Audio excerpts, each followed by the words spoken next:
సీఏఏను తెలంగాణలో అమలు చేయాల్సిందేనని డిమాండ్ చేశారు బీజేపీ ఎంపీ ధర్మపురి అరవింద్.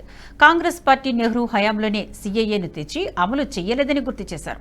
మంత్రి ఉత్తమ్ కుమార్ రెడ్డి తెలంగాణను రోహింగ్యాలకు అడ్డాగా మార్చాలనుకుంటున్నారా అని అరవింద్ ప్రశ్నించారు.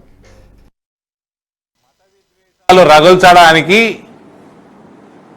ముస్లిం ఓట్ల కోసం పాకులాట అంటారు దీన్ని. సిటిజన్షిప్ అమెండ్మెంట్ యాక్ట్ అంటే ఏంది? ఈ కాంగ్రెస్ వాళ్ళే ఇలా తాత నెహ్రూ పెట్టిందే అది యాక్టు. పార్టీషన్ టైంలో పాకిస్తాన్ నుంచి కానీ బంగ్లాదేశ్ నుంచి కానీ చుట్టుపక్కల దేశాల నుంచి హిందువులు అక్కడ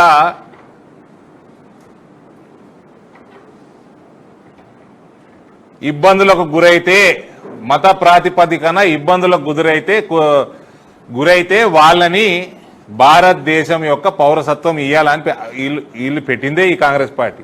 ఇంప్లిమెంట్ చేయలే 70 ఏళ్ల నుంచి. కోట్లాది మంది హిందువులు ఈ దేశంలో రిఫ్యూజీస్గానే ఉంటున్నారు. అటువంటి హిందువులకి పౌరసత్వం ఇస్తుంటే ఈయనకి ఏంది నొప్పి? ఎన్ఆర్సీకి సిఏఏకి రెండింటికి భారతదేశంలో ఉన్న ముస్లింకి సంబంధమే లేదు. భారతీయుడైన ముస్లింకి సంబంధమే లేదు.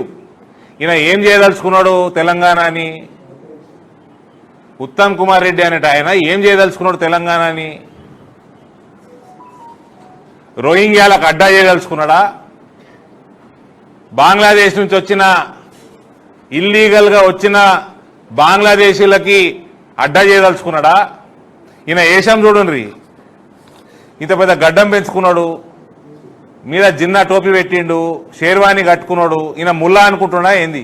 ఈ వీడియో మీకు నచ్చినట్టయితే లైక్ చేయండి, 10 మందికి షేర్ చేయండి. అలాగే కామెంట్ల రూపంలో మీ అభిప్రాయాలను మాతో పంచుకోండి. Nationalist hub group of channels ను సబ్స్క్రైబ్ చేసుకుని తెలుగునాట జాతీయవాద జర్నలిజాన్ని ప్రోత్సహించండి. ఈ వీడియో కింద ఉన్న బెల్ ఐకాన్ పై క్లిక్ చేయడం మర్చిపోవద్దు.